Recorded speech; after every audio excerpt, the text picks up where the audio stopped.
Chers amis, mesdames, messieurs, on vous espère nombreux avec nous ce soir, réunis autour d'une table ronde qui, on l'espère, constituera un thème de grande actualité, grand intérêt pour vous, l'hypermétropie. Alors l'hypermétropie, vous savez que classiquement, on la disait non accessible à la chirurgie réfractive. Depuis une petite dizaine d'années, nous avons eu l'audace de l'aborder. Aujourd'hui, c'est un des chapitres importants de la chirurgie réfractive. Elle est séduisante parce qu'elle est connectée à la chirurgie de la presbytie, mais elle a ses limites, elle a ses inconvénients. Et ce soir, nous avons réuni des experts en la matière pour à la fois aborder tous les versants de cette amétropie complexe. Et nous commençons ce soir avec notre ami Jean-Jacques Saragoussi, un amoureux de la perfection et surtout une grande conscience professionnelle pour ne rien manquer chez le patient. Donc Jean-Jacques, comment peut-on évaluer l'hypermétropie ? Merci Béatrice. Donc je présente ce premier exposé. Et on va rappeler les bases très importantes de l'hypermétropie pour notre pratique clinique et de chirurgie réfractive. On parle essentiellement de l'hypermétropie congénitale. Je dirais juste un mot de l'hypermétropie acquise à la fin de ma présentation. Donc on ne va pas bien sûr refaire un exposé très basique, mais enfin rappelons que l'image d'un objet situé à l'infini se forme en arrière de la rétine. Le punctum remotum est visuel situé en arrière de l'œil. Le punctum proximum est plus éloigné de l'œil. Et dans l'hypermétropie, l'accommodation et la convergence ont un rôle très important pour l'ajustement de la vision de loin et la vision de près. Et de ce fait, l'incidence est souvent sous-estimée chez l'adulte jeune. Alors la classification biométrique, on distingue l'hypermétropie de puissance, caractérisée par une kératométrie faible ou une cornée plate, et l'hypermétropie axile, avec une longueur axiale faible ou globe court. Les principes chirurgicaux sont augmenter le pouvoir convergent de l'œil, soit au niveau cornéen, soit par un implant intraoculaire. L'accommodation joue un rôle très important dans la réfraction et au-delà de la réfraction, soit dans le sens d'un excès d'accommodation jusqu'au spasme accommodatif, constant chez l'enfant et très fréquent chez l'adulte jeune. La vision est compensée par le couple accommodation-convergence avec des symptômes cliniques qui sont fréquents. Donc je l'ai dit, la sous-estimation de l'hypermétropie totale fait que souvent l'hypermétropie est soit méconnue, soit sous-estimée chez l'adulte jeune. À l'opposé, l'insuffisance accommodative qui est liée à une réduction progressive de l'accommodation chez l'adulte avec une pseudo-presbytie précoce qui entraîne une baisse de la vision sans correction de loin et de près. Les pathologies associées à l'hypermétropie congénitale, celles qui sont liées à l'accommodation, donc sont fonctionnelles, sensorielles oculomotrices avec l'amblyopie, la forte dominance, l'estrabisme, l'éphorie. Dès l'enfance, plus ou moins compensées chez l'adulte, mais il y a aussi des pathologies associées qui sont liées à la biométrie oculaire, la profondeur étroite de chambre antérieure et la fermeture de l'angle iridocornéen chez l'adulte et les modifications du cristallin chez l'adulte presbyte. Toutes ces pathologies influencent les indications chirurgicales. Alors, lorsqu'on envisage la correction de l'hypermétropie par la chirurgie réfractive, ou les lentilles de contact, car c'est un petit peu équivalent. Par rapport aux lunettes, eh bien, les différences sont d'abord fonctionnelles. L'acuité visuelle est moins bonne qu'avec lunettes. En revanche, le champ visuel est meilleur. Il n'y a pas ou peu d'anéséiconie en cas d'anésiométropie de puissance. Mais il y a aussi des différences sensorimotrices, car la chirurgie réfractive normalise la convergence. Il n'y a pas d'anisophorie induite en vision de près chez l'anésiométrope, contrairement au port de lunettes, et l'accommodation est moins sollicitée. Alors, évaluer l'hypermétropie, c'est en fait évaluer l'hypermétrope. Il est important de relever les antécédents personnels et familiaux de strabisme, d'amblyopie, de rééducation orthoptique, de glaucome. Les signes fonctionnels, bien entendu, doivent être relevés et l'examen ophtalmologique est complet, on va y revenir. Vision et réfraction, bien sûr, sensorimoteur, et physique complet des globes oculaires. Et puis un examen paraclinique avec des examens complémentaires comme la topographie cornéenne, la bérométrie, l'échobiométrie, examen OCT de segments antérieurs, champ visuel, etc. Alors, tout d'abord, pour ce qui concerne la réfraction, je vous recommande cet ouvrage, hein, La réfraction de l'œil, qui est absolument fondamental et qui permet de comprendre de façon extrêmement précise tous les aspects de la réfraction qui sont très particuliers chez l'hypermétrope, on va le voir, sachant que celle-ci est différente, dans le cas de l'hypermétropie surtout, chez l'enfant, chez l'adulte non presbyte et chez l'adulte presbyte. Alors, évaluer l'hypermétropie, c'est tout d'abord évaluer la vision et la réfraction. Avec différentes hypermétropies. Tout d'abord, l'hypermétropie apparente, qui est mise en évidence par la réfraction subjective, et en particulier la réfraction subjective manifeste. L'hypermétropie totale, qui est mise en évidence par la réfraction sous cycloplégie, après mise au repos du corps ciliaire et donc de l'accommodation. Et l'hypermétropie latente, masquée, donc, qui en fait correspond à la différence de la métropie totale moins l'hypermétropie apparente. Un examen sensorimoteur, et donc l'examen orthoptique sera toujours très utile, souvent indispensable. Il va mettre en évidence la dominance oculaire, une amblyopie relative évidente, et puis mesurer l'éphorie et tropie éventuelle. La réfraction objective, elle est à la fois globale et cornéenne. Quels sont les outils de mesure? On tient compte de la correction antérieurement portée par le sujet, les mesures de l'autoréfractokératométre, la réfraction de la bérométrie et puis la topographie cornéenne qui en fait mesure parfaitement l'astigmatisme cornéen. La biométrie axiale en fait ne rentre pas en compte dans la mesure de la réfraction à proprement parler, mais c'est un élément important qui permet de définir la biométrie de type axile ou de puissance et qui a en fait des conséquences particulières. Donc c'est toujours très bien d'avoir la mesure de la biométrie axiale, quel que soit l'âge du patient. Et la réfraction objective, donc elle est faite sans ou avec cycloplégie. Jusqu'à 50 ans, il faut conseiller le ski à col, qui est un cycloplégique puissant. Après 50 ans, le tropicamide peut suffire. La réfraction subjective manifeste mesure dans l'ordre chronologique la correction de loin, l'équilibre bioculaire, la réfraction de près, et on va établir la correction maximale permettant d'atteindre le meilleur compromis fonctionnel et sensorimoteur. Et il faut réduire la part variable du spasme accommodatif. Donc en pratique, il est recommandé de commencer par les gros optotypes. Pour la sphère, c'est la méthode ascendante par palier de plus 0,50 dioptrie. Ensuite, on ajuste de façon fine le cylindre. On peut s'aider du test rouge-vert en sachant que, en fait, lorsque le contraste est meilleur dans le vert, c'est intéressant. Ça veut dire qu'on n'a pas encore complètement corrigé l'hypermétropie. En revanche, quand il est dans le rouge, il est difficile à interpréter, car lorsqu'il y a un spasme accommodatif, il y a une myopie accommodative qui, en fait, rend ce test difficilement interprétable. Et ensuite, on mesure le spasme accommodatif résiduel, donc en retranchant de l'hypermétropie totale mesurée sous cycloplégie, l'hypermétropie manifeste. Alors, ensuite, on est en fait en face de différentes situations. Soit la réfraction manifeste est différente de la réfraction sous cycloplégie, et en fait chez l'enfant et l'adulte de moins de 50 ans, l'hypermétropie apparente est souvent, voire pratiquement toujours, inférieure à l'hypermétropie totale. Et de ce fait, on peut prévoir, connaissant l'hypermétropie totale, l'évolution de l'hypermétropie jusqu'à 60 ans. Autre situation, la réfraction manifeste est équivalente à la réfraction sous cycloplégie. Donc là, on est chez l'adulte de plus de 60 ans ou chez la fac, et l'hypermétropie manifeste est égale à l'hypermétropie totale.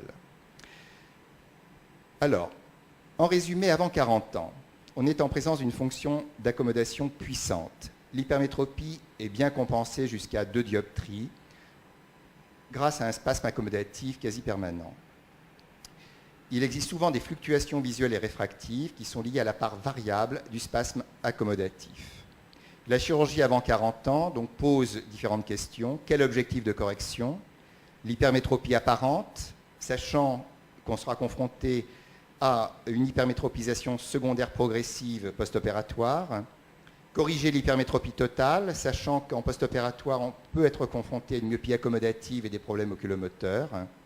Il est important donc de prévoir les conséquences fonctionnelles et sensorimotrices d'une sous-correction de l'hypermétropie totale, et donc l'avis orthoptique me semble extrêmement important, et prévoir les conséquences d'une surcorrection de l'hypermétropie apparente et donc de la myopie accommodative. La chirurgie avant 40 ans donc, respecte le cristallin, puisqu'elle doit préserver l'accommodation. La sous-correction est prévisible en post-opératoire. 2 préoccupations guident l'indication, on le verra dans les différents exposés qui suivent. La qualité de vision, éviter d'induire des aberrations sphériques négatives, et l'équilibre oculomoteur. Et là, un objectif réfractif est à définir et à atteindre, et l'aide de l'orthoptiste est extrêmement importante. Et puis, appréhender les problèmes futurs qui sont l'hypermétropisation et la presbytie. L'information préopératoire est très importante. Après 40 ans, l'accommodation diminue, mais un spasme peut persister jusqu'à 50 ans. L'hypermétropie apparente tend progressivement à se confondre avec l'hypermétropie totale et on observe une stabilisation des problèmes oculomoteurs. Une hypermétropie faible, inférieure à 2 dioptries, devient mal tolérée et provoque une baisse de l'acuité visuelle de loin. On observe une presbytie progressive qui, elle, fait baisser l'acuité visuelle de près, tandis que vont bientôt apparaître les pathologies liées à l'âge. La chirurgie après 40 ans, eh bien, la correction saturée de l'hypermétropie sera en général très bien tolérée et se posera le problème de la presbytie chez l'hypermétrope. Si il existe une bonne réserve d'accommodation présente et utile, bien sûr, cela implique de respecter le cristallin, ce qui est la règle en général avant 55 ans. Et si on doit compenser donc cette hypermétropie, et on doit le faire, il faut rechercher le meilleur compromis entre qualité de vision et profondeur de champ qui permet d'améliorer la vision de près. Après 50 ans, eh bien, la réserve d'accommodation s'épuise. On observe une stabilisation de l'hypermétropie et de la presbytie. Et les déterminants d'une action sur le cristallin sont les troubles de la transparence, un angle étroit avec un risque de fermeture éventuelle, et attention aux formules de calcul d'implant pour globe court. Je dirais juste un mot de l'hypermétropie acquise qui pose des problèmes très différents, observés soit après kératotomie radiaire, soit après LASIK, soit par erreur de puissance d'implant pseudophaque. Le contexte est très différent sur le plan de l'accommodation et sur le plan sensoriel et moteur. Donc, bien évaluer l'hypermétrope, c'est extrêmement important pour l'efficacité et la précision chirurgicale. Et soulignons encore les conséquences de l'accommodation chez l'adulte jeune FAC. Chez le presbyte, il faut assurer une vision de près suffisante sans nuire à la vision de loin. Donc, attention à la performance et à la qualité de la vision de loin qu'il faut préserver. Et puis, bien noter les spécificités biométriques de l'hypermétropie axiale et le calcul de l'implant pseudophaque sur les globes courts. Et je voudrais juste terminer en remerciant André Roth, Alain Péchereau, Christian Hervaux, notre orthoptiste de l'Hôtel Dieu, Jean-Pierre Meillon, opticien à Paris, qui m'ont tous apporté et appris beaucoup de choses sur ce sujet. Je vous remercie. Merci Jean-Jacques. Donc merci à tous ceux qui peut-être nous ont rejoints depuis le début de cette réunion. J'espère qu'il vous reste l'énergie au terme d'une journée qui, nous l'espérons, n'a pas été trop difficile, parce qu'il est vrai que sur cette question de l'hypermétropie, nous devons concentrer notre attention, nos efforts. Jean-Jacques a planté le décor, un patient qui s'évalue, un patient qui se mesure avec précision pour que la chirurgie soit à succès. Donc, à mon tour, à mon tour d'aborder, après la sélection de ce patient, les caractéristiques de cette hypermétrope. Nous allons le prendre jeune, la catégorie de ce patient non encore presbyte, et ce patient hypermétrope est pour sûr le candidat de choix à la chirurgie LASIK. Alors, une amétropie délicate à mesurer, nous l'avons bien compris avec Jean-Jacques. Si l'hypermétrope est supérieure à plus de 2 dioptries, nous devons considérer que l'accommodation est un piège. Jean-Jacques, tu nous l'as bien expliqué. Une hypermétropie qui est volontiers combinée à un astigmatisme qu'il faudra intégrer dans ce décor de la chirurgie. Si d'ailleurs elle est unilatérale, là aussi Jean-Jacques nous a bien dit que le patient est volontiers amblyope, voire même porteur d'un strabisme patent ou latent. Si l'hypermétropie est inférieure à une dioptrie, sachez la respecter. D'ailleurs, elle ne sera souvent révélée qu'à l'heure de la presbytie. Là, évitez de la traiter dans ce décor de jeunesse. Un patient facile, semble-t-il, oui, concernant ses exigences. C'est un patient volontiers habitué à sa mauvaise vision de proximité et habitué d'ailleurs à décrire cette presbytie précoce qui fait qu'il va souvent basculer vers le vert progressif d'emblée. Quand il est fort hypermétrope, il souffre de lunettes inesthétiques et coûteuses. Et il est d'ailleurs surpris aujourd'hui qu'on aborde sa chirurgie alors que pendant des années, il s'est habitué à entendre « cette opération n'est pas pour vous ». Mais il faudra distinguer des catégories. S'il est inférieur à plus d'une dioptrie, nous l'avons dit, c'est le patient de la chirurgie de la presbytie, celui qu'abordera Cathy tout à l'heure.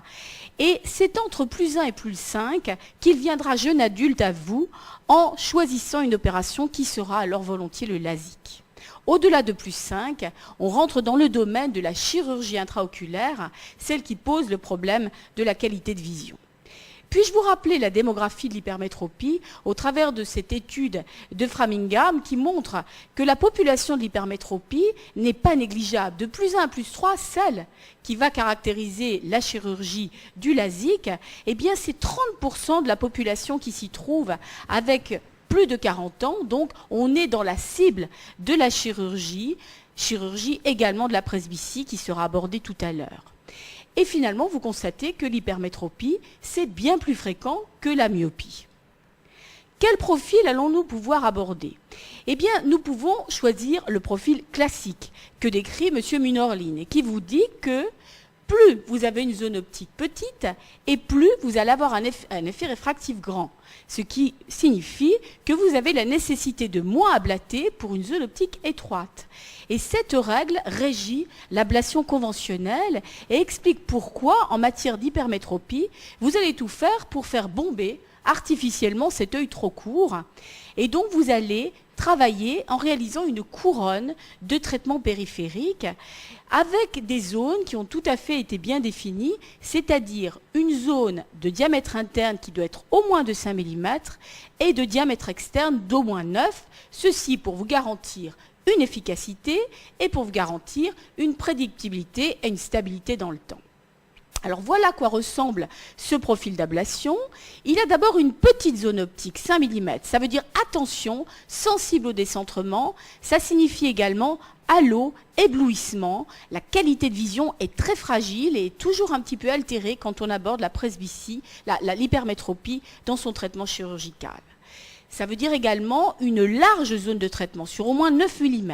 Il faudra y mettre des zones de transition. Il y a un risque de régression plus on s'écarte du centre de la cornée. Et il y a une durée de traitement indiscutable qui la rend pratiquement 10 fois supérieure à la chirurgie de la myopie. La délivrance du laser doit se faire par scanning et vous aurez la place cruciale de l'eye tracker actif qui doit vous aider à réaliser de façon reproductible ce traitement qui, encore une fois, est plus long que dans le domaine de la myopie. À quoi ressemble-t-il? Eh bien, je vous propose de regarder ce schéma qui, là, aborde l'hypermétropie combinée à un astigmatisme. Et M. Munorlin vous le dit, quand la zone optique est importante et en l'occurrence infinie, c'est-à-dire un diamètre infini, l'effet réfractif est minime et en l'occurrence il sera quasi nul. Et si nous retournons à ce schéma, eh bien vous comprenez que dans un astigmatisme hypermétropique, nous réalisons un traitement en aile de papillon avec dans l'axe du corps du papillon un effet réfractif nul et sur les deux ailes l'effet maximal, là où vous voulez réaliser l'action du cylindre positif en réalisant une ellipse convexe. Ce profil est fréquent parce que, je vous le redis, l'hypermétropie est volontiers combinée à de l'astigmatisme.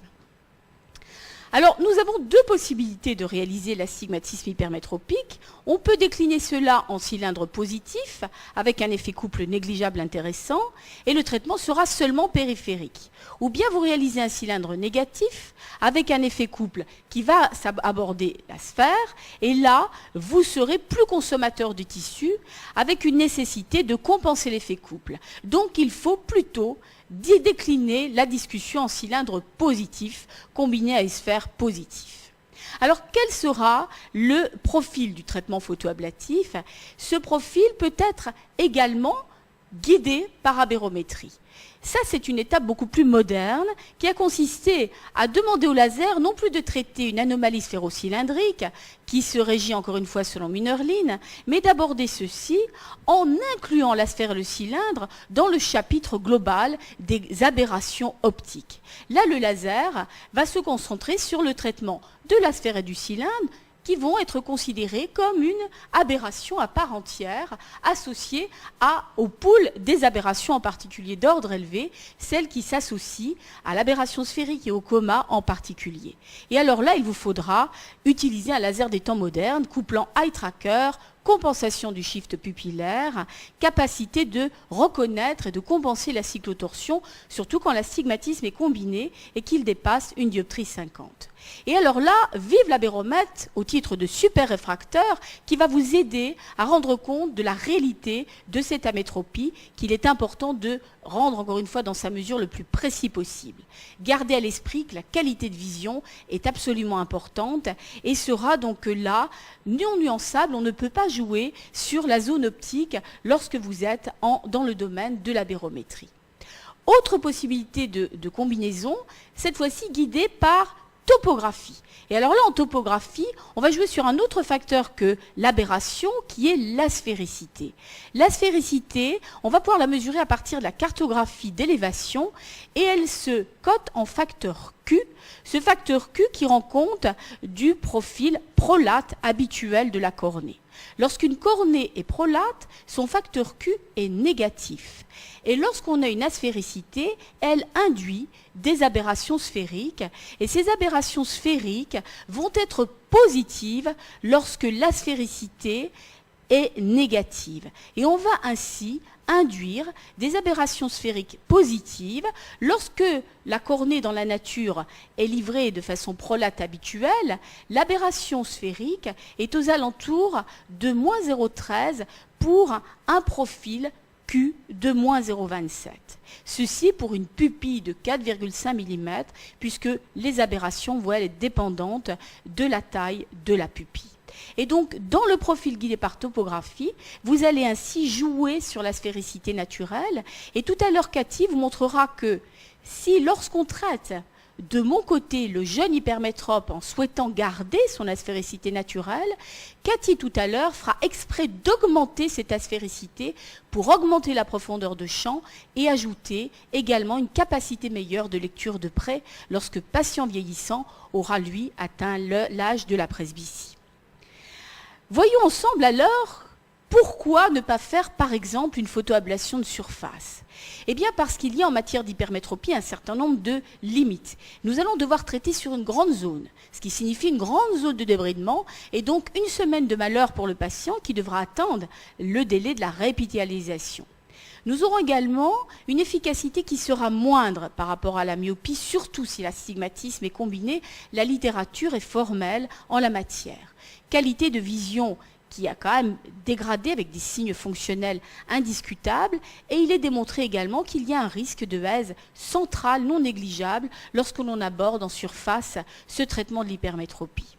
Donc un risque de régression qui n'est pas négligeable, et si on doit, et on verra qu'il y a des cas où on n'a pas le choix, recourir au traitement de surface, eh bien vous aurez soin d'y ajouter la mitomycine pour régler, si possible, la clarté de votre cornée, et également choisir de recourir à cette photoablation de surface lorsqu'on aura un œil sec, on y reviendra tout à l'heure. Est-ce qu'il y a un intérêt de recourir au LASEK? Vous savez, le LASEK, c'est ce soulèvement chimique de votre volet épithélial pour essayer de faciliter le débridement. C'est vrai que le débridement en matière d'ablation de surface, c'est pas facile à réaliser sur ces grands capots parce que l'épithélium est bien accroché en périphérie. Donc on va pouvoir recourir à cet alcool pour faciliter le décollement de cet épithélium. Et il faut avouer aujourd'hui, à l'heure où nous sommes un petit peu tous déçus de ce LASEK au sens décollement de l'épithélium, maintien de ce volet pour limiter le hèse et peut-être faciliter la cicatrisation, eh bien aujourd'hui on sait tous qu'il est intéressant de recourir à l'alcool, mais finalement, on a tendance à garder la surface, à recourir à la lentille antalgique et à choisir uniquement l'alcool pour le débridement sans maintenir le volet en place. Je replace ici l'intérêt de la mitomycine dans ce chapitre de la surface. Alors pourquoi le LASIK finalement est à préférer? Eh bien, nous l'avons dit, grande zone à traiter, sur un petit œil d'ailleurs, soit dit en passant. On doit faire de grandes choses sur l'œil petit de l'hypermétrope, et là il faudra faire un grand volet. Alors la douleur est moins longue et la récupération est plus rapide. Et vous voyez, 2 à 5 jours de douleur contre une bonne semaine pour l'ablation de surface, 2 à 4 semaines de récupération contre 1 à 3 mois dans le traitement de surface. Mais il faudra quand même informer le patient. Ça va fluctuer, ça va récupérer de façon progressive. Il aura même une myopie initiale. Et lorsqu'on aura abordé un cylindre combiné, eh bien ce traitement souvent donnera lieu à une inversion de son cylindre sur le plan initial post-opératoire. Les spécificités du volet LASIK. Il faut un grand capot, nous l'avons dit, au moins 9,2 mm puisqu'on traite sur 9 mm. Il faut un centrage parfait. Alors là, le débat est ouvert. Comment centrer aujourd'hui de règles sur la pupille? On aimerait le faire sur l'axe visuel.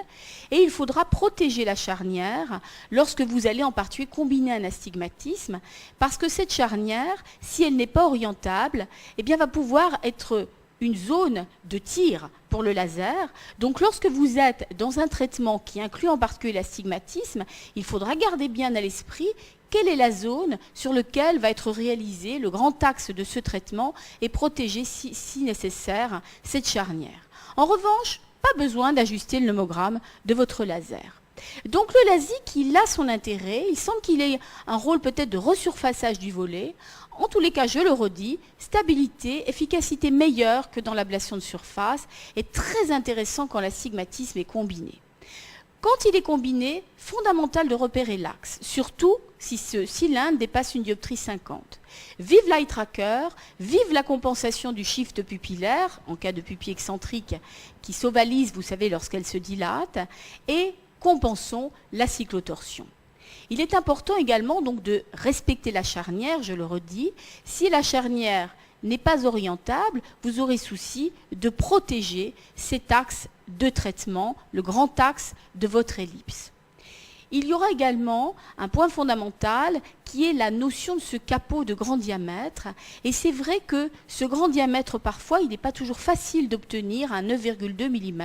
Et il faudra savoir s'abstenir du traitement photoablatif si le capot que vous obtenez ne répond pas à ce critère de capacité de réaliser les 9 mm de traitement en dessous de ce volet. Y a-t-il un astigmatisme induit par la charnière? Cette question d'ailleurs n'est pas propre à l'hypermétropie, elle appartient au chapitre du LASIK, en particulier guidé par abérométrie. Oui, nous savons aujourd'hui que le capot est inducteur, mais nous savons également disposer de nomogrammes compensateurs aujourd'hui. Nous savons en particulier que quand on guide par abérométrie, eh bien, l'abéromètre nous montre qu'un capot à charnière supérieure est volontiers inducteur d'un coma vertical et qu'une charnière inférieure est volontiers inductrice d'un coma horizontal. Ceci aujourd'hui est compensé par des algorithmes qui vont inclure et anticiper cet effet du volet, cet effet donc de l'aberration induite. Y a-t-il des risques propres au LASIK hypermétropique? Oui. Grand capot, je l'ai dit, surtout si le patient était porteur de lentilles, on peut être pourvoyeur d'hémorragie au limbe par le panus existant. On est plus volontiers pourvoyeur d'invasion épithéliale parce que c'est un grand capot à proximité du limbe où les cellules sont plus actives. Vous avez un volet très adhérent qui fibrose, donc difficulté de retraiter, de ressoulever lorsqu'on doit apporter la retouche. Patient, s'il a un syndrome sec, qui pourra, par ce capot de grand diamètre, eh bien, voir s'accroître et s'aggraver son syndrome sec. Voilà une indication de recours au traitement de surface lorsque vous serez donc amené à discuter la place possible de l'ablation de surface en cas de syndrome sec où il faudra éviter le LASIK. Risque minime d'ectasie, pas risque égal à 0 parce qu'il y a quand même un effet biomécanique de découpe du volet, mais le risque est moindre comparé au chapitre de la myopie et bien sûr de son danger de l'ectasie secondaire. Il combine ainsi ce LASIK hypermétropique les risques de l'ablation sur l'hypermétrope, que je rappelle, la nécessité du centrage, et puis de ce capot d'hypermétrope qui doit être bien grand, bien centré sur un œil souvent petit, chez lequel il n'est pas toujours facile de répondre d'ailleurs à ces critères. Aberration induite, on le reglisse ici. Ai-je le droit également de classer dans ce décor de l'astigmatisme hypermétropique celui de l'astigmatisme mixte, qui combine dans l'espace un truc incroyable, c'est-à-dire un astigmatisme myopique combiné à un astigmatisme hypermétropique. Depuis que l'on a compris cette entité anatomique et que l'on sait demander au laser de traiter de façon combinée l'astigmatisme myopique et l'astigmatisme hypermétropique, les résultats sont tout simplement incroyables. Eh bien, le capot qu'il faut réaliser pour ces astigmatismes mixtes, c'est un capot d'hypermétrope de grand diamètre puisqu'il y a une composante d'astigmatisme hypermétropique. Là, l'abérométrie joue un rôle fondamental pour la mesure au moins de cette amétropie et également pour le guide au traitement. C'est grâce à ces traitements guidés qu'on a obtenu des résultats fabuleux dans cette niche que constitue l'astigmatisme mixte. Alors reste-t-il des indications à la surface en matière d'hypermétropie? Eh bien oui, l'œil incompatible à la pratique d'un volet, je vous l'ai dit, petite ouverture, petit œil, pauvre coopération chez ce patient stressé chez lequel il faut réaliser un grand volet.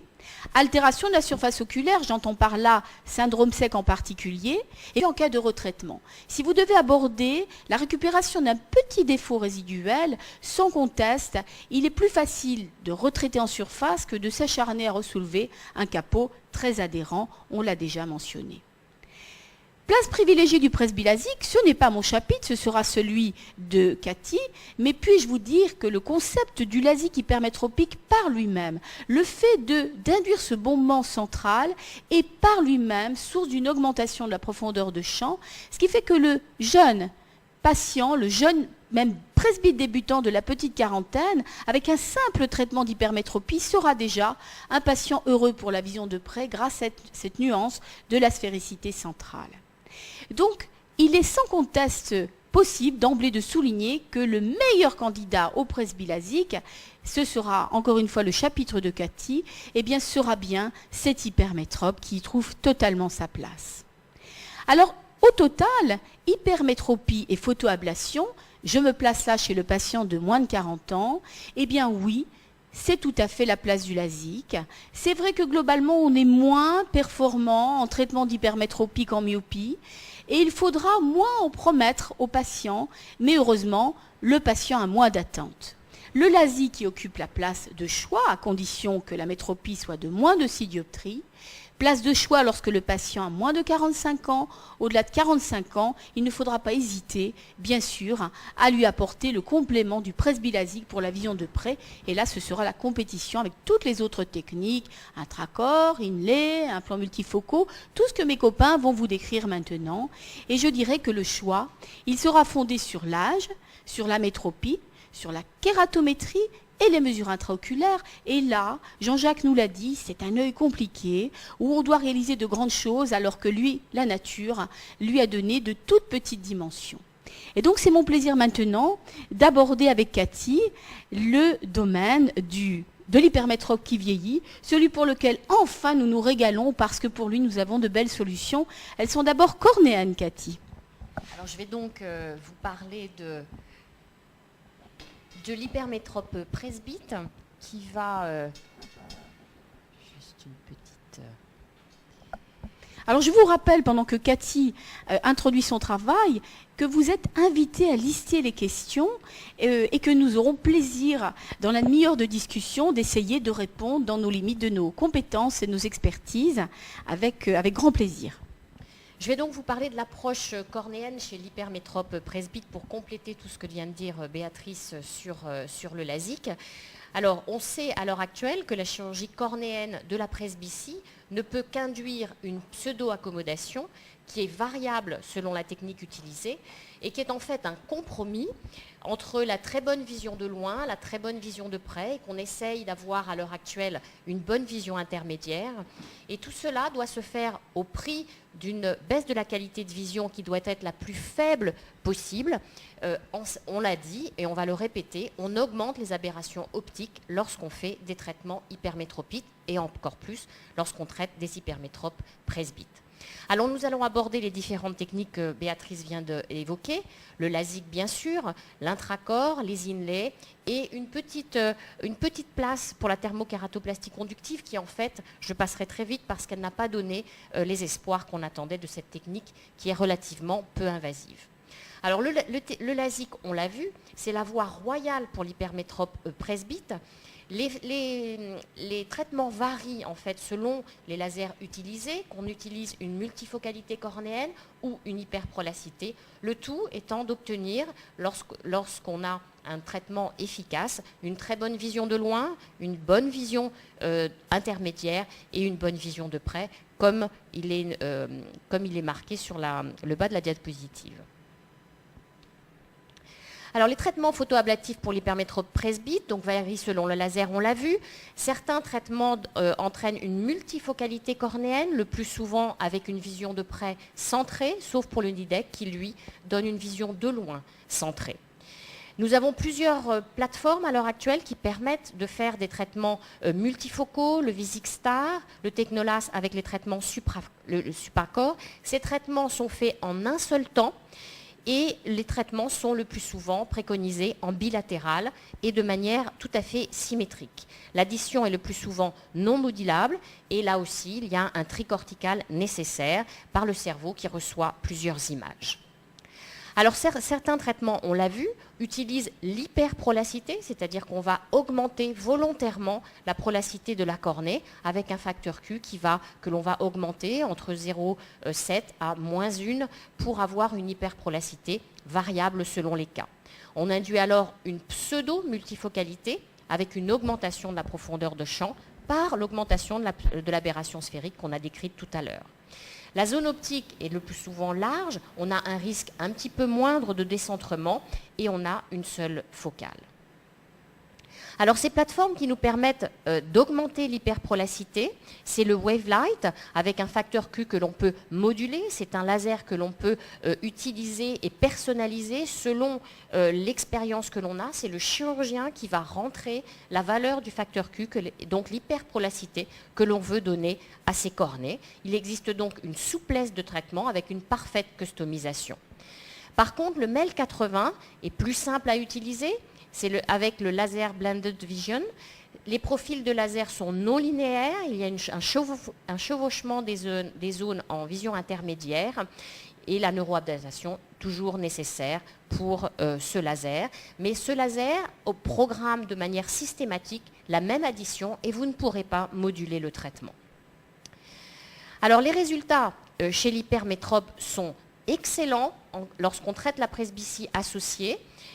Par l'hyperprolacité que l'on induit ou par la multifocalité qui est induite. Et sur une étude personnelle que j'avais faite avec le Wavelight, avec une hyperprolacité simplement sur l'œil dominé et des équivalences sphériques qui étaient relativement faibles, comme vous pouvez les voir, environ 1 dioptrie 30 en moyenne.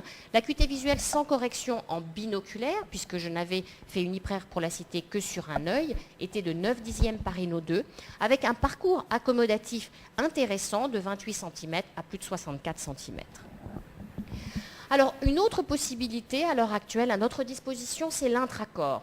L'intracorps, c'est la correction intrastromale de la presbytie avec une technique qui est non invasive, mais qui est réservée là à un tout petit créneau de patients. C'est des patients hémétropes ou très faiblement hypermétropes. Et là, c'est la voie royale pour ces petites hypermétropies, environ 0,50 dioptrie, que l'on a quand même relativement de mal à traiter, à proposer un LASIK bilatéral. Et là, on va leur proposer de faire sur l'œil dominé simplement ce traitement intracorps par focalisation du laser femtoseconde dans l'épaisseur stromale.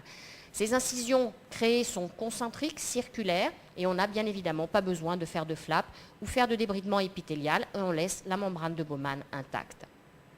Alors les indications idéales pour cet intracorps, comme je vous l'ai dit, c'est des patients au mieux hypermétropes de 0,50 à 0,75 avec bien évidemment un cylindre inférieur à 0,75 puisqu'on ne sait faire que des incisions circulaires. Alors ces incisions ont une zone optique de 1,7 mm, donc là aussi le centrage est absolument crucial. Elles sont espacées de 200 microns et leur hauteur diminue du centre vers la périphérie en s'éloignant de l'épithélium, l'incision centrale étant la plus longue, l'incision la plus périphérique étant la plus courte. Ces 5 incisions vont entraîner une striction centrale de la cornée avec un bombement que l'on a mesuré sur un certain nombre de patients et qu'en moyenne environ une dioptrie et demie avec un anneau d'aplatissement autour de ce bombement central. Ce bombement central va entraîner une multifocalité centrale de la cornée avec un défocus vers la myopie, ce qui augmente les aberrations sphériques et à partir du moment où on augmente les aberrations sphériques, on augmente la profondeur de champ. Alors la technique chirurgicale est systématiquement la même, 5 anneaux espacés de 200 microns autour d'une zone optique de 1,7 mm. La seule chose que vous programmez dans le laser, c'est la longueur des incisions qui va varier selon l'épaisseur cornéenne que l'on mesure à 2, 4, 6 et 8 mm. Voici les résultats sur une étude que l'on a faite sur 100 patients traités à la clinique de la vision. Sur l'œil traité, l'acuité visuelle de près supérieure ou égale à Pareto 3 dans 88% des cas, donc près de 90% des patients ont une acuité visuelle de près tout à fait satisfaisante sur l'œil traité. Et lorsqu'on le mesure sur l'œil traité, l'acuité visuelle de loin et de près, en ayant sélectionné les patients qui avaient une acuité visuelle supérieure ou égale à 8 dixièmes et une acuité visuelle supérieure ou égale à Pareto 3 en vision de près, on est à 74%. C'est-à-dire que les 2/3 des patients ont une acuité visuelle de l'œil opéré supérieure ou égale à 8 dixièmes, supérieure ou égale à Pareto 3. Que faire sur ce tiers de patients qui ne réagit pas aussi bien au traitement?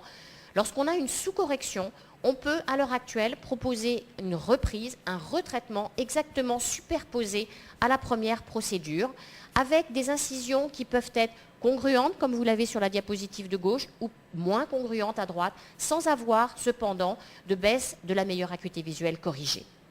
L'effet chez ces patients est de doubler l'effet réfractif obtenu. Comme vous pouvez le voir, vous avez en traitement après la première procédure, une 26 de gain, 3,50 de gain après la deuxième procédure. Et on a constaté ça chez tous les patients que l'on a repris, on double l'effet obtenu. Donc on a à l'heure actuelle quelque chose à proposer à nos patients qui ne réagissent pas aussi bien qu'on le voudrait.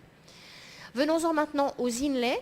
Les inlays, c'est une petite niche également avec, à l'heure actuelle, la réversibilité qui donne un attrait particulier à cette chirurgie. Si on a fait du LASIK, la courbe d'apprentissage est relativement courte. C'est une chirurgie peu invasive, stable, sûre, précise et prédictible, mais le recul à l'heure actuelle pour ces inlays est relativement court. On a vu dans des étapes précédentes d'être obligé de retirer ces inlays parce qu'il y avait une souffrance du volet cornéen. Alors très rapidement, les différents inlays à notre disposition à l'heure actuelle, le VU+, qui est un inlay de 2 mm de diamètre avec 30 microns d'épaisseur que vous allez passer dans l'épaisseur de la cornée sous un volet que vous allez faire relativement profond pour préserver ce stroma antérieur et vous augmentez, comme vous le voyez ici, la kératométrie centrale, exactement comme le fait un petit peu l'intracorps, vous allez augmenter la kératométrie centrale pour modifier la courbure cornéenne et corriger donc cette presbytie éventuellement associée comme l'intracorps à une faible hypermétropie. On opère là aussi des patients sur l'œil dominé simplement et bien évidemment à partir du moment où on fait un volet, il faut une pachymétrie supérieure à 500 microns. Là aussi le centrage est crucial. À partir du moment où vous allez avoir un décentrement, vous allez avoir une réduction de l'effet obtenu. En post-opératoire, la tolérance semble parfaite jusqu'à 4 ans de recul et vous voyez tout à fait parfaitement bien la cornée sans avoir la visibilité de cet inlay cornée qui est totalement transparent. Le microlens agit avec un concept complètement différent, c'est un inlay de 3,2 mm avec une zone centrale afocale et avec une zone périphérique qui va être réfractive, avec une réfraction qui va varier de plus 1,50 à plus 3,50 avec 0,25 d'incrément. Le disque central est perforé pour laisser passer l'oxygène et les nutriments à l'intérieur de la cornée.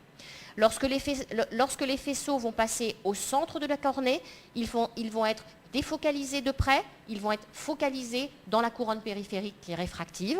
Et en vision de loin, vous allez passer les rayons qui passent au centre de la cornée et autour de l'inlay vont être focalisés sur la rétine. Les indications là aussi, hémétrope ou hypermétrope presbyte, après bien évidemment un LASIK dans cette étape-là, toujours monoculaire sur l'œil dominé, avec un tunnel qui a une épaisseur de cornée à 300 microns, donc une profondeur d'insertion de l'inlay relativement profonde. Si on fait un LASIK, il faut en tenir compte dans la programmation. Cet inlay peut être également inséré grâce à des caches, simplement avec un tunnel qui va être créé par l'intralase, et vous allez, avec un appareil prévu à cet effet, insérer l'inlay comme vous le voyez sur la photo du milieu. Le fond d'œil, l'examen, la cornée sont tout à fait bien examinables. Le fond d'œil est bien examinable, la cornée est transparente et il semble que ces inlays soient là aussi tolérés. Le camera, c'est l'inlay qui a été à l'heure actuelle le plus posé. C'est un concept là encore totalement différent avec un inlay perforé d'un orifice central de 1,6 mm qui va permettre de focaliser les rayons et améliorer la profondeur de champ. Là aussi, une pince d'insertion prévue à cet effet après un tunnel réalisé au laser femtoseconde. Mais là encore, vous pouvez insérer l'inlay après avoir réalisé un LASIK. En post-opératoire, cet aspect est un petit peu particulier, mais c'est après un examen à la lampe à fente, lorsque vous examinez des patients, sauf si vous le regardez de profil, l'inlay qui est en fait en face d'iris, même lorsqu'ils sont clairs, n'est pas trop visible. Ces inlays donnent des résultats relativement satisfaisants avec des résultats qui sont superposés, qui semblent superposés pour les trois catégories d'inlays à l'heure actuelle sur le marché. Vous avez un gain d'acuité visuelle de près qui est d'environ 4 lignes en moyenne selon les études publiées, une vision intermédiaire qui gagne de 2 lignes et une vision de loin qui reste conservée en fonction des différents concepts. Alors la kératoplastie conductive, je l'ai dit, c'est une technique qui était relativement séduisante par une action périphérique et l'insertion d'une sonde dont la température augmentait, et cette augmentation de température faisait bomber la partie centrale de la cornée. On pouvait rajouter plusieurs couronnes de points lorsqu'on avait une hypermétropie associée à une presbytie, mais la stabilité reste à l'heure actuelle discutée à long terme. Et il semble qu'il existe une régression de l'effet avec le temps. Nous avons donc à notre disposition à l'heure actuelle de nombreuses techniques pour corriger l'hypermétrope presbyte et il est à l'heure actuelle totalement inutile de dire à nos patients qui viennent l'hypermétrope n'est pas opérable ou l'hypermétrope presbyte n'est pas opérable. Nous avons de nombreuses techniques à leur proposer. Le concept est moins satisfaisant que la chirurgie cristallinienne. Les résultats à l'heure actuelle sont prouvés et en dessous de 55-60 ans, ces LASIK, ces implants, ces inlays donnent des résultats tout à fait satisfaisants et l'intracorps chez les petits hypermétropes est une technique non invasive et qui est très satisfaisante. Il est bien évident qu'il faut bien poser les indications pour adapter la technique aux patients et lorsqu'on sort des cadres de la chirurgie cornéenne, on va pouvoir proposer une autre technique, c'est de placer un implant, de faire une chirurgie endoculaire et je vais passer donc la parole à Pascal qui va enchaîner.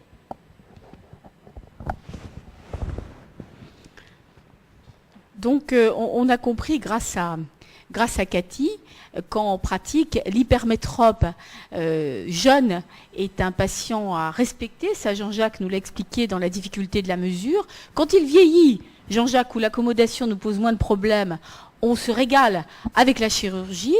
Et vous avez compris qu'en matière cornéenne, tout est possible à consommer quand même avec modération. Cathy, on y reviendra tout à l'heure. Et pour l'intraoculaire, alors là, la prudence s'impose, mais je crois que le bonheur est aussi grand. Merci beaucoup Béatrice. Effectivement, après la surface, on va s'intéresser un peu plus en profondeur. On va prendre les choses en profondeur, si j'ose dire.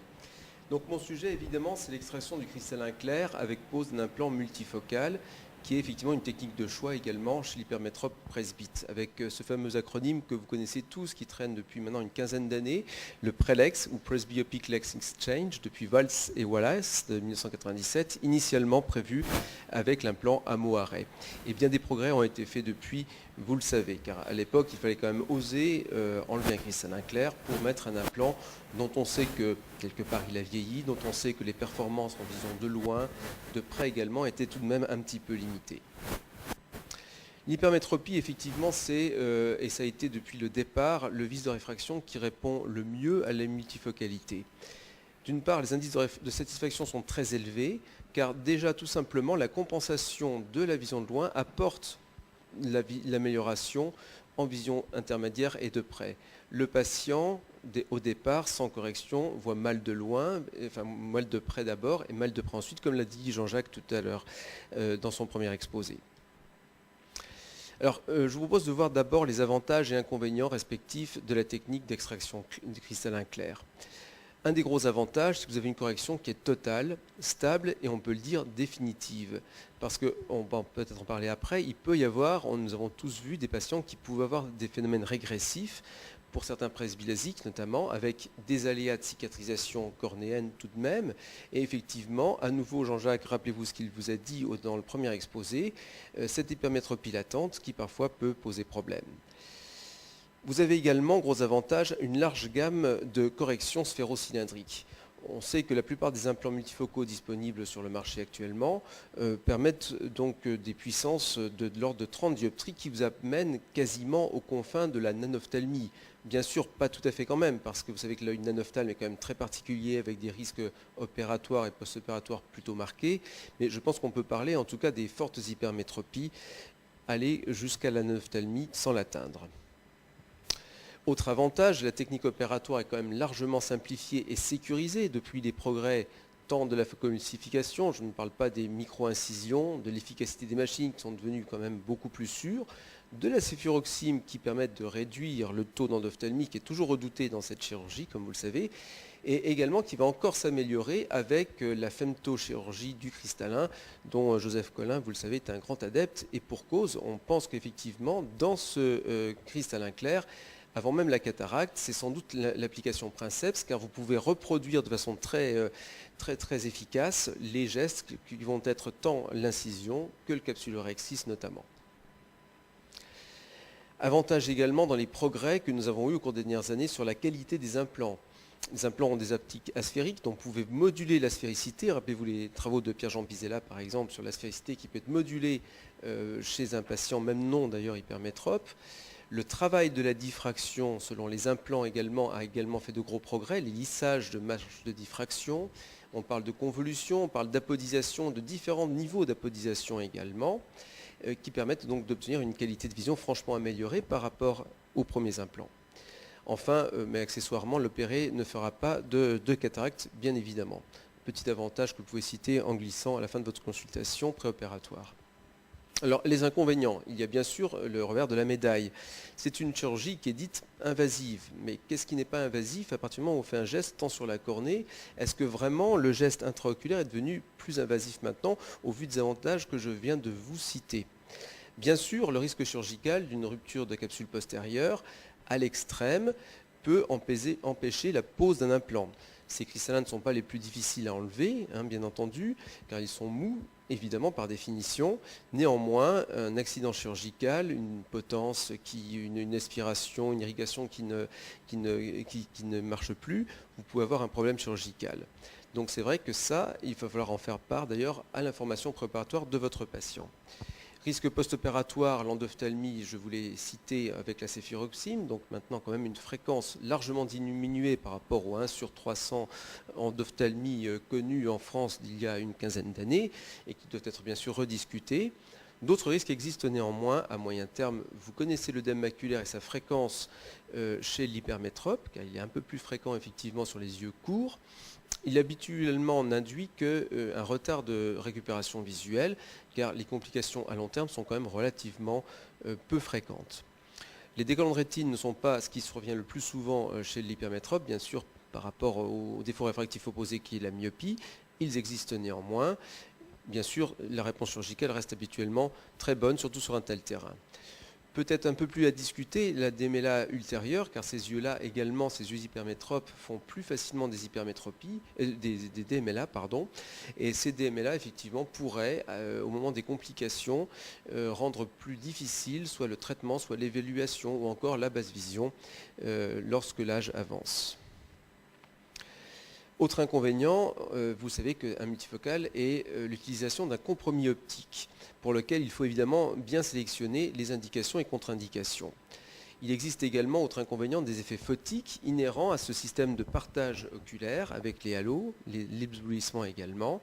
Et enfin, il existe malgré tout, chez quelques patients, de façon totalement imprévisible, une intolérance à la multifocalité. Certains patients qui paraissent être au départ de bons cas, hypermétropes de plus 2, plus de 50, peuvent effectivement avoir un problème d'intégration corticale.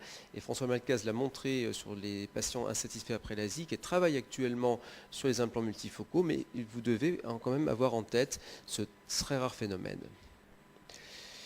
Autre inconvénient, la multifocalité du cristallin clair, surtout chez l'hypermétrope, est une école de précision. Il vous faut une évaluation préopératoire très complète. Jean-Jacques à nouveau nous a fait donner le bilan complet. Je crois qu'il faut y rajouter maintenant, et c'est dans ma pratique le cas, un OCT maculaire préopératoire systématique. Le calcul de biométrique, également, Béatrice vous en a dit un mot, je vais vous dire un mot également. Concernant la chirurgie à proprement parler, il faut être sûr de sa chirurgie, il faut une chirurgie douce, techniquement irréprochable, il faut un capsulaire excis légèrement plus petit que le diamètre de l'optique, donc en général sur 5,5, et c'est là où le femto-laser nous aidera probablement. Et il faut quand même également savoir qu'un ajustement réfractif pourra être nécessaire par la suite, ça fait également partie des inconvénients, car une deuxième procédure pourra être nécessaire dans quelques cas. Alors la biométrie, la spécificité de la biométrie, vous savez que sur cet œil court, les formules habituelles de SR4T qu'on utilise chez l'œil plutôt hémétrope pour une cataracte vont donner des résultats un petit peu faibles. C'est-à-dire que la puissance obtenue avec cette formule est un peu faible et vous avez tout intérêt à regarder dans votre biomètre optique, car évidemment on effectue une biométrie optique systématique avant une telle chirurgie, de prendre des formules plus dévolues particulièrement à l'hypermétrope que sont la OLAD2 ou la EFERQ. Regardez au besoin également la formule de Aegis, qui elle est un petit peu surcorrectrice. Donc en pratique, l'expérience est très importante. Il faut essayer de trouver un espèce de mix en quelque sorte entre les différentes formules. Moi, en ce qui me concerne, je prends toujours toutes les formules et je pondère finalement, et bien souvent, on va retrouver un mix entre un OLAD et un EFERQ. Et vous aurez sans doute la SRK2 qui vous montrera des résultats un peu faibles, la Aegis, des résultats un peu surcorrecteurs habituellement. Dans d'autres cas, effectivement, pour le cas des implants multifocaux toriques, le calcul peut être proposé par le laboratoire, ce qui vous simplifie la vie, mais ce qui néanmoins vous oblige à vérifier systématiquement le calcul proposé. Ça me paraît tout à fait nécessaire d'avoir une double vérification. Autre inconvénient, le prix. Il est vrai que le prix de l'extraction d'un cristallin clair revient environ 40 à 50% plus cher qu'un LASIK habituellement, mais il reste quand même à mettre en balance avec les autres moyens de correction qui ont été précédemment utilisés par le patient, que ce soit les verres progressifs ou les lentilles multifocales. Alors les moyens, je vais laisser relativement rapidement là-dessus. Vous savez qu'il existe deux grandes classes d'implants multifocaux, les implants diffractifs et les implants réfractifs. Les implants diffractifs ont tous désormais des optiques asphériques et peuvent avoir une correction elle-même sphérique ou sphéro-cylindrique, ce qui a largement augmenté les indications désormais. Quant aux implants dits réfractifs, ils ont habituellement une transition asphérique entre les zones, mais ne sont pas asphériques en tant que tels. Et par contre, ils corrigent également la sphéricité, bien sûr, et également les cylindres. Donc je reviens très vite là-dessus. Vous les connaissez, les diffractifs, c'est la loi de Huygens-Fresnel. Avec actuellement, on peut les classer en différentes classes. Les diffractifs bifocaux tout d'abord, je vous cite les plus posés actuellement, que ce soit le Restor, le Technis multifocal, le Restor qui présente une apodisation, le Technis multifocal qui a une énergie lumineuse loin près équilibrée, l'Atelisa qui n'est pas pupille dépendant, 75% de loin, 35% de près, le Diffractiva, 50% de loin, 50% de près, mais avec une apodisation. Également, ces deuxième classe de ces implants diffractifs sont les diffractifs toriques, avec la Telisa torique qui peut compenser jusqu'à 12 dioptries d'astigmatisme. Bien entendu, nous n'allons jamais jusque-là parce que les yeux de l'ordre de 6 dioptries d'astigmatisme cornéen sont toujours associés à une amblyopie qui contre-indique elle-même la pose d'un tel implant. Le Restore torique, plus récemment apparu, également permet de corriger l'essentiel des puissances de toricité usuelles chez l'hypermétrope non amblyopes. Ces implants bifocaux ont toutefois été un petit peu critiqués il y a quelques années, 4 à 5 ans, du fait d'une petite faiblesse en vision intermédiaire. C'est typiquement le patient qui dit « je suis très content de voir de loin, je lis très bien de près, mais pour mon ordinateur, j'ai une petite gêne ». Donc les firmes ont travaillé à essayer de compenser ce petit manque. Et deux implants, un premier implant tout d'abord est maintenant disponible depuis l'année dernière sur le marché. Il s'agit du Fine Vision qui est un implant trifocal. Va apparaître prochainement et est encore en évaluation un Atelisa trifocal de la firme Zeiss, dont nous vous donnerons quelques nouvelles par la suite. Le gros intérêt de ces implants trifocaux, quand vous examinez les courbes de défocalisation comme celle-ci, qui concerne là le Fine Vision, vous voyez qu'il n'y a pas de gap intermédiaire à moins 1,50, mais vous avez un continuum d'acuité pratiquement entre l'acuité meilleure acuité visuelle de loin à 0 et la meilleure acuité visuelle de près à peu près à moins 3. Et c'est tout l'intérêt car vos patients effectivement sont moins dépendants à ce moment-là d'une correction pour la vision intermédiaire. Les implants réfractifs également, c'est la deuxième grande classe d'implants multifocaux avec la juxtaposition de plusieurs zones réfractives circulaires habituellement, mais pas toujours.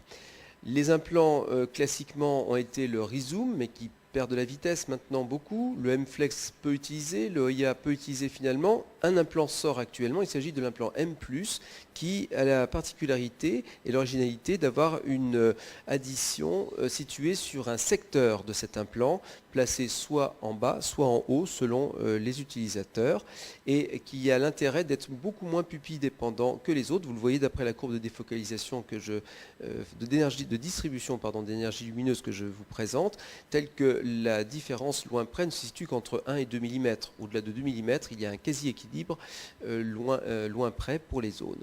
Cet implant également existe en version torique et cet implant torique est donné par le laboratoire.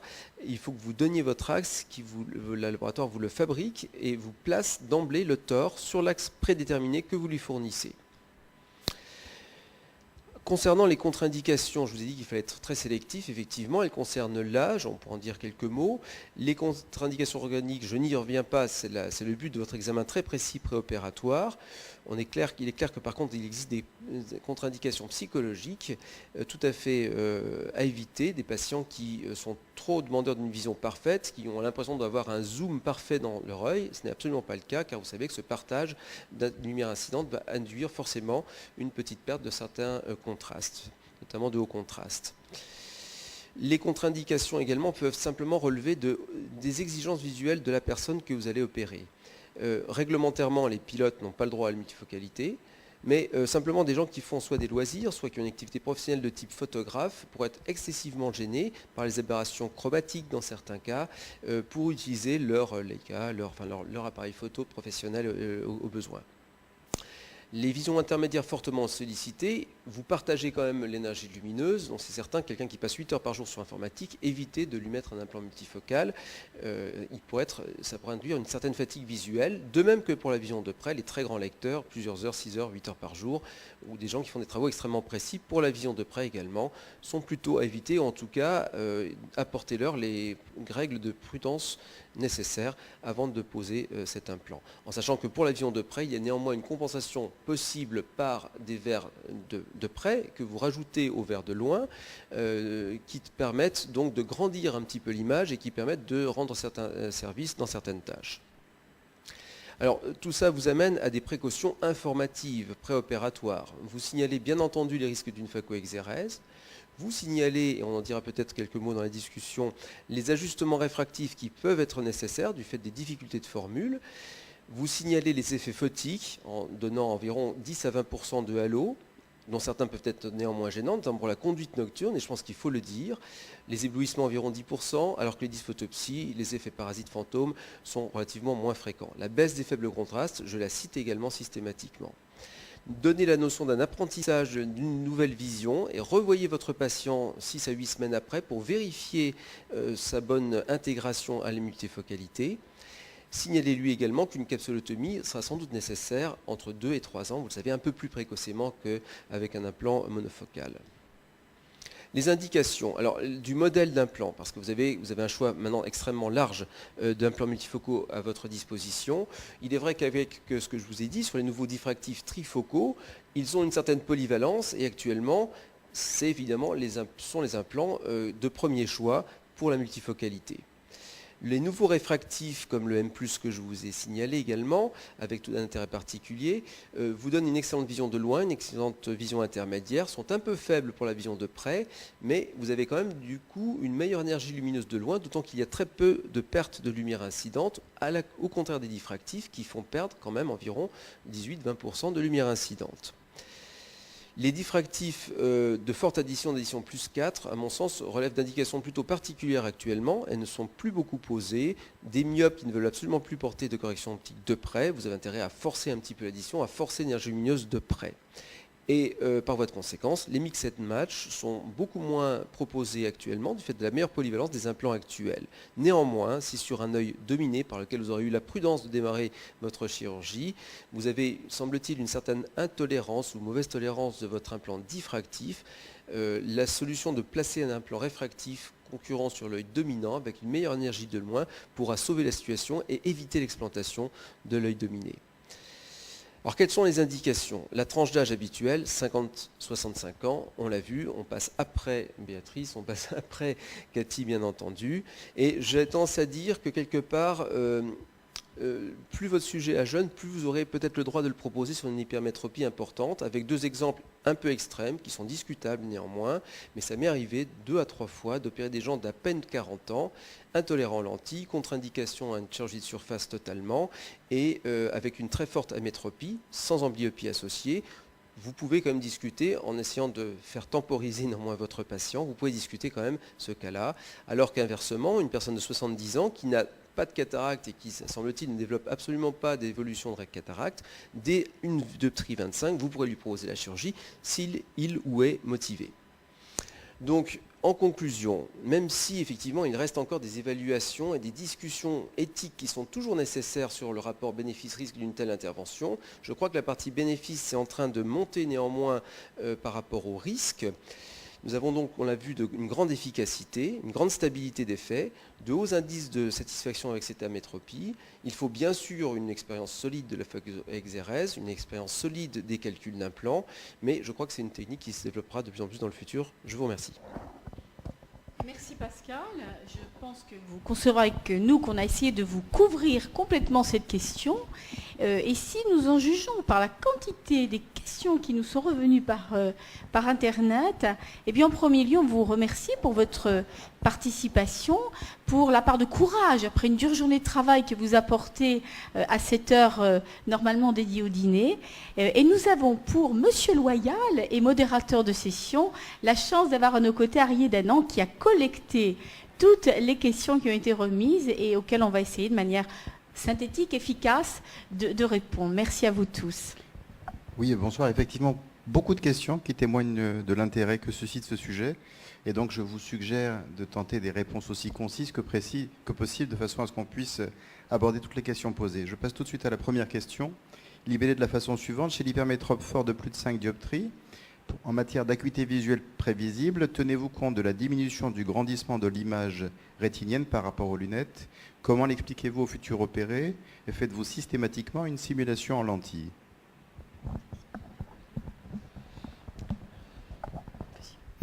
Plus 5 dioptries, c'est un exemple extrême.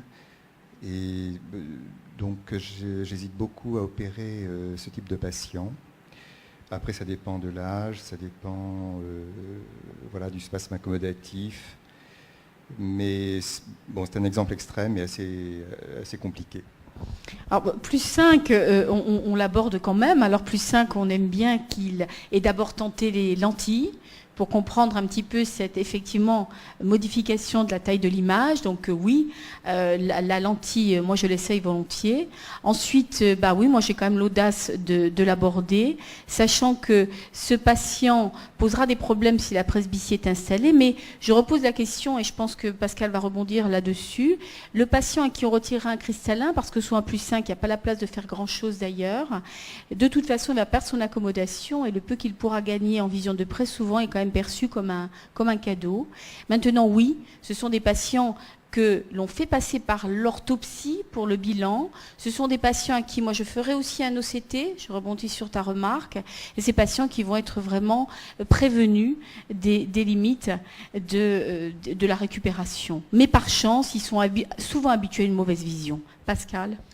Je crois que la question est vraiment pertinente, elle est intéressante, car c'est vrai qu'autant un myope, on va lui faire valoir un intérêt de grandissement d'image, autant un hypermétrope, on peut avoir dans certains cas une petite baisse de performance. Ça fait partie quand même des effets un petit peu adverses qu'on devrait peut-être intégrer dans nos questionnaires, je crois, enfin plutôt dans nos informations préopératoires. Très difficile à expliquer en plus, modification de la taille image. Cathy ? Oui, lentille, je pense que c'est effectivement une très bonne approche. C'est vrai que de toutes les façons, il est difficile de proposer chez un jeune hypermétrope dans cette gamme d'amétropie une chirurgie laser sans être passé par les lentilles qui donnent quand même des solutions tout à fait satisfaisantes. Deuxième question. Alors une autre question sous forme de cas clinique. Vous recevez un patient de 30 ans, chauffeur routier, équipé de façon confortable avec des lentilles de +2, qui a une réfraction subjective à +2, il est quand même à +2,50 dans la bérométrie, et sous cycloplégie, il monte à +4. Il n'a pas de strabisme. Sur quel niveau allez-vous traiter ? Question pour Jean-Jacques. Ça, c'est le patient que je n'opère pas. Alors, c'est un patient effectivement très difficile. Alors dès qu'il y a un écart de cette nature entre la réfraction cycloplégique, la manifeste et la réalité de ce qu'il porte, moi je commencerai d'abord par essayer d'augmenter sa correction pour essayer en fait de saturer son hypermétropie et voir si en fait il ne s'est pas habitué à une sous-correction et qu'en vérité la réalité de son amétropie peut être optimisée par la correction. Donc j'essaierai de remonter son hypermétropie pour voir son niveau de tolérance maximale. Et à ce moment-là, je choisirais de me rapprocher le plus possible de la réfraction cycloplégique qui est, surtout à son âge, la réalité sûrement de son amétropie. Je suis tout à fait d'accord, je partage tout à fait ton avis et très souvent on est étonné d'ailleurs de voir que les patients en fait tolèrent beaucoup plus et qu'on se rapproche de l'amétropie qu'on trouve sous schiascopie. Alors je méfierais quand même de la notion du chauffeur routier qui alors lui pour le coup est gourmand en qualité de vision et si en particulier fait poids lourd international alors là évidemment et qu'en plus il aime ses lentilles alors là je m'associe à l'opinion de Jean-Jacques pour dire que tant que la lentille donne du bonheur on la retire pas. D'ailleurs c'est une règle générale dans toutes les amétropies. Alors on continue avec un autre mini-cas clinique d'un patient hypermétrope de +3 dioptries environ sous cycloplégie qui présente une petite ésotropie accommodative qui est assez bien corrigée par ses lunettes, sauf lorsqu'il est fatigué. Il souhaite une chirurgie mais il s'interroge sur le devenir de sa déviation strabique après chirurgie. La parole du sage. Non, mais là, c'est toute la difficulté, parce que, bon, bien entendu, il faut mesurer l'hypermétropie totale, et ensuite, il faut être extrêmement précis dans sa chirurgie. Bon, avoir un avis orthoptique, évidemment, apprécier le retentissement d'une petite sous-correction de l'hypermétropie, qui n'est pas rare après l'asile hypermétropique, et donc ce sont on a d'une façon générale évoqué des techniques opératoires qui nous permettent, des techniques qui sont formidables, parce qu'elles nous permettent de faire énormément de choses. La difficulté, c'est l'indication, c'est le patient. Et en particulier dans l'hypermétropie, compte tenu des problèmes qu'on a évoqués, d'accommodation, d'évolution dans le temps de la réfraction avec la base du pouvoir d'accommodation, la presbytie qui arrive ensuite. Et donc, s'il y a un problème oculomoteur, eh bien, toucher à la réfraction par la chirurgie, ça veut dire avoir un impact sur ce problème oculomoteur. Donc, il faut bien l'évaluer avec les orthoptistes avant, bien informer le patient. Et parce que parfois, avec un résultat visuel très satisfaisant, on peut malgré tout, s'il persiste un spasme accommodatif, décompenser un problème oculomoteur. Et donc avoir des patients insatisfaits parce qu'ils seront obligés de porter une correction optique complémentaire pour le stabiliser. Donc c'est toute la difficulté en fait de la chirurgie de l'hypermétropie chez le jeune. Pour le faire synthétique et je dirais dans la vraie vie en pratique, un hypermétrope, je crois qu'on ne pourra jamais nous reprocher de le mettre dans les mains de l'orthoptiste, parce qu'en fait les problèmes de tropie sont vraiment très fréquents, bien plus qu'on ne le pense. Et quand on interroge ces patients, là, souvent ils ne se souviennent même plus qu'ils ont eu déjà de la rééducation et qu'à chaque nouvelle lunette, il y a eu cette période de réadaptation. Alors il est clair que ce n'est pas parce qu'il y a un défaut oculomoteur qu'on va contre-indiquer la chirurgie, mais on va les conditionner à la notion de la nécessité d'un geste bilatéral, d'un nouvel équilibre, de la possibilité d'une période de rééducation qu'il faudra reproposer à ces patients. Et il faut également repréciser que très souvent, je l'ai dit, le LASIK, ça marche moins bien que pour la myopie. Et souvent, quand on dit c'est sous-correcteur, c'est souvent qu'on n'a pas justement corrigé l'hypermétropie complète, et qu'en plus ce LASIK est effectivement moins prédictible, surtout s'il y a un astigmatisme associé. Donc il faut que ces patients ils soient prévenus de la notion peut-être du déséquilibre, de la rééducation, de la retouche. Et donc en chirurgie réfractive, surtout en matière d'hypermétropie, l'information elle est cruciale.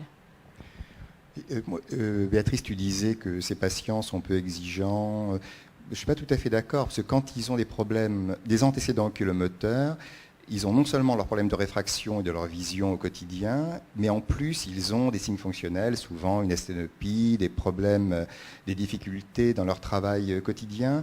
Et ce sont des patients qui sont, au contraire, je trouve, plutôt exigeants. Ils veulent se faire opérer non seulement pour retrouver une capacité visuelle, mais en plus pour être libérés de leurs problèmes annexes, et ses maux de tête, ses fatigues à la lecture, etc.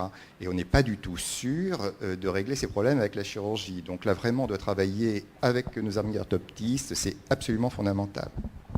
L'orthopsie, je pense, c'est en tous les cas, lorsqu'il y a le moindre doute sur l'équilibre binoculaire, et voilà. Mais encore une fois, je réinsiste sur le fait qu'il y a la petite hypermétropie jusqu'à 2 dioptries sans cylindre combiné, qui est vraiment le régal de la chirurgie étant moderne. Et puis on a ces tableaux que tu décris si bien, où il y a une différence entre les deux yeux, il y a ce strabisme de l'enfance, il y a le cylindre combiné, et là on n'est pas du tout dans la même population.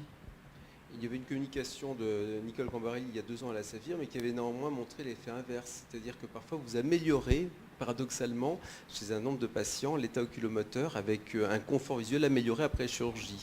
Donc, on est d'accord, mais là, l'objectif, il est thérapeutique et la chirurgie peut aider éventuellement un spécialiste du strabisme à traiter son patient. Mais l'objectif n'est pas purement visuel, c'est différent comme contexte. Alors, une autre question très intéressante, justement, si on aborde, puisqu'on est déjà dans ce chapitre, des indications extrêmes du LASIK hypermétropique, une question d'un de nos confrères qui demande comment évalue-t-on la limite supérieure de l'hypermétropie que l'on peut traiter s'il y a un astigmatisme associé? Est-ce qu'on doit prendre en compte l'équivalence sphérique ou uniquement la composante sphérique? Et il demande également s'il y a, selon votre expérience, une différence de limite entre les différentes plateformes de traitement. Alors, pour moi, l'équivalence sphérique est l'élément repère, parce qu'il est évident que si on a une sphère de 6 dioptries combinée à un astigmatisme de 2 dioptries, on est sur un chapitre d'abord très consommateur en termes de tissu, procédure très lente, risque de dégradation majeure de la qualité de vision. Donc je dirais que c'est l'équivalence sphérique qui sert de guide. Pour ce qui est de ce type de mesure, je réinsiste sur le caractère crucial de l'évaluation sous cycloplégie avec ce que nous avons évoqué, la confrontation réfraction manifeste par rapport à réfraction cycloplégique. Et oui, sans aucun intérêt financier, j'affirme qu'il y a des différences entre les plateformes et que la différence d'une plateforme laser par rapport à sa voisine, c'est sa performance dans l'abord de l'hypermétropie, de l'astigmatisme, parce que toutes les plateformes sont bonnes en myopie, mais elles ne sont pas toutes avec les mêmes capacités d'efficacité pour ce type d'amétropie. Je ne donnerai pas de nom. Donc, je suis d'accord avec Béatrice, il faut bien évidemment se baser sur l'équivalence sphérique pour pouvoir établir une limite supérieure.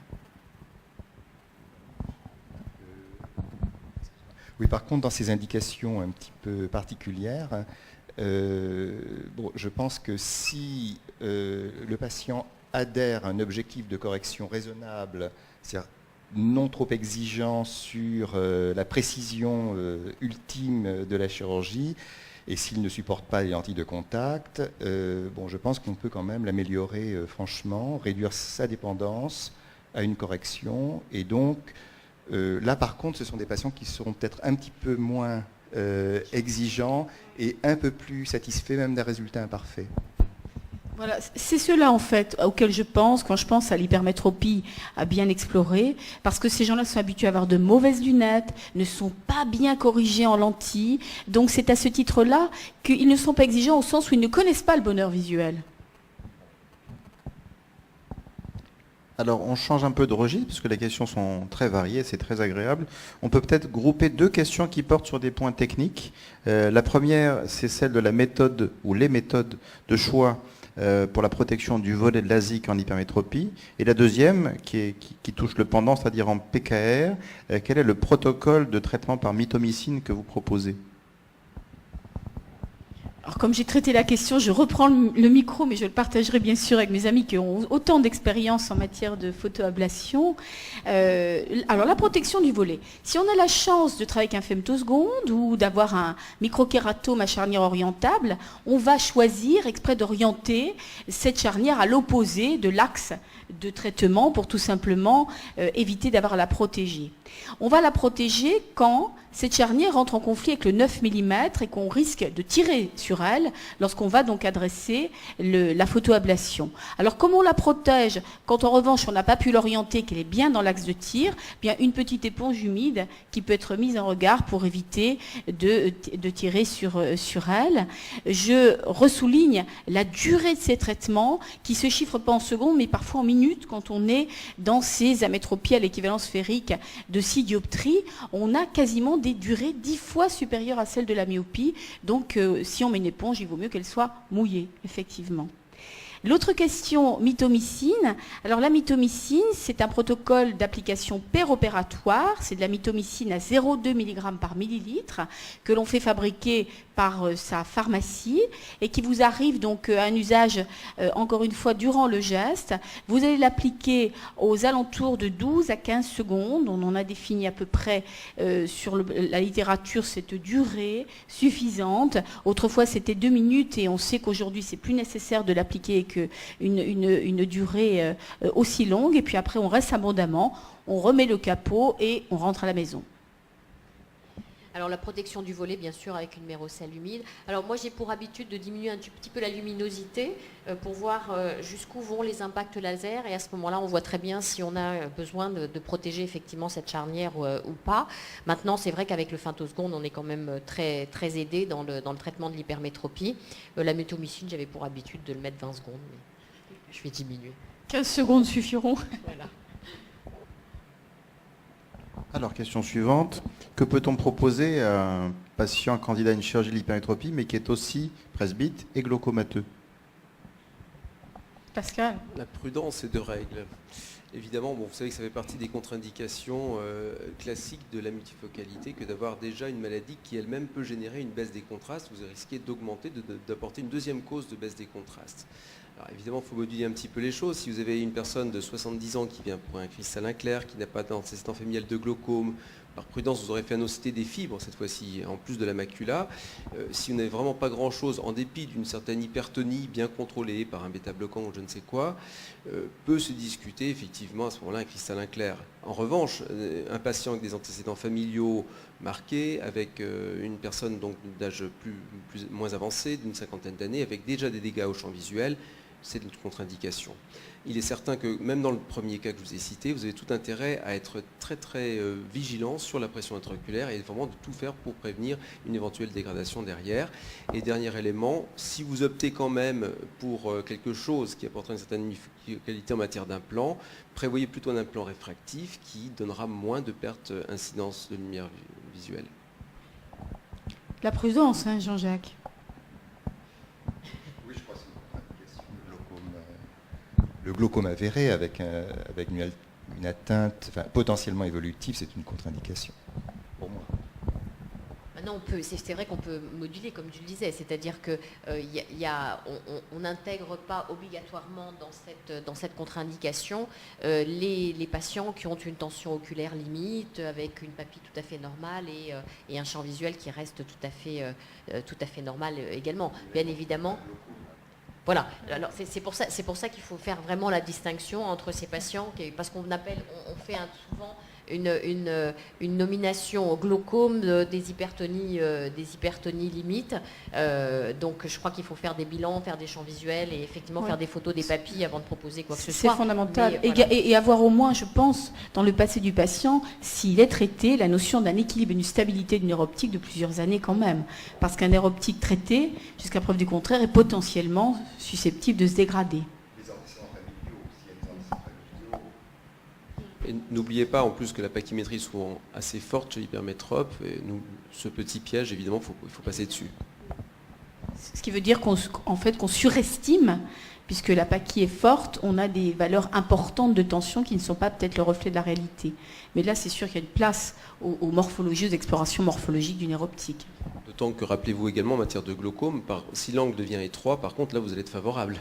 Et vous aurez également l'effet simple d'une phacoexérèse à l'âge de la presbytie, qui aura un effet pressionnel intéressant également. Donc. Alors une question pour demander peut-être un approfondissement sur un sujet que Cathy a déjà abordé tout à l'heure, c'est-à-dire précisément l'expérience du supracor chez des patients associant hypermétropie et presbytie. Alors le supracor, c'est une technologie particulière proposée effectivement par le Technolas, le laser Technolas Perfect Vision, qui nous permet effectivement de faire des traitements multifocaux avec une programmation en un temps qui est faite systématiquement par la machine de manière centrée pour entraîner donc une multifocalité réelle à multizone en fait au niveau du traitement. Alors on a commencé à la clinique de la vision à l'heure actuelle. Les traitements sont tout à fait intéressants. Alors il existe à l'heure actuelle c'est un début, hein, nous commençons ces traitements. Je pense qu'il y a un ajustement comme toutes les techniques, comme tous les logiciels, comme tous les lasers qu'on utilise. Je pense qu'il y a un petit ajustement personnel. À l'heure actuelle, entre mes mains, je trouve que je suis un tout petit peu surcorrigée de loin, c'est-à-dire j'ai une petite baisse de l'acuité visuelle de loin qui semble régresser cependant avec le temps. Donc il faut prévenir les patients qu'au départ, ils auront une très bonne acuité visuelle de près, et ça c'est vraiment réel, avec une petite acuité visuelle, avec une petite baisse de l'acuité visuelle de loin qui va s'améliorer avec le temps.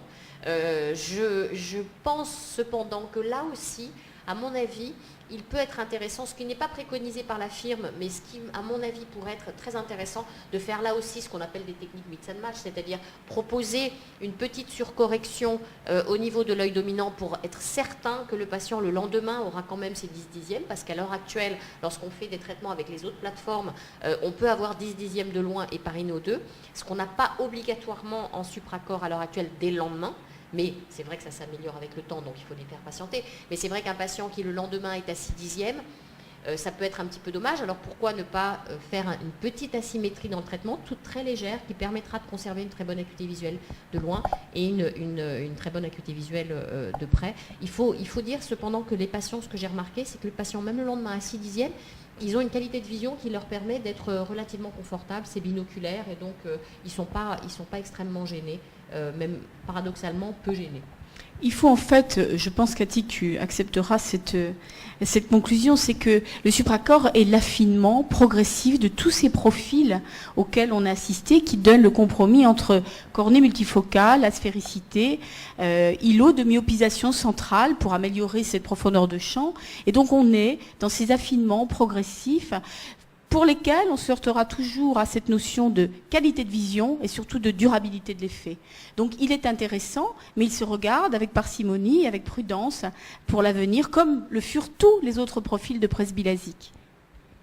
Je voulais juste rappeler qu'à partir de 3 dioptries d'hypermétropie, un LASIK hypermétropique permet souvent d'obtenir un très bon résultat, vision de loin, intermédiaire et de près. Et donc là, on s'adresse vraiment à des hypermétropies de moins de 3 dioptries et pour lesquelles le simple traitement hypermétropique n'apporte pas suffisamment de profondeur de champ pour compenser la presbytie. Et donc ces techniques de presbylasie, justement, visent à apporter ce plus en vision de près et, si possible, sans altérer la vision de loin. Alors une autre question qui porte sur les indications opératoires en matière de LASIK hypermétropique et qui est celle du rapport entre la capacité de traitement et la kératométrie initiale. On dit qu'avec les grands profils de traitement actuels, avec les grandes surfaces de traitement, la kératométrie initiale est moins importante qu'elle ne l'était avec les profils à petite zone de traitement, mais il y a quand même sans doute une limite que vous vous fixez dans la possibilité de traiter en fonction de la kératométrie de départ et de l'importance de l'hypermétropie à traiter. Alors, nonobstant les différences entre les différentes plateformes.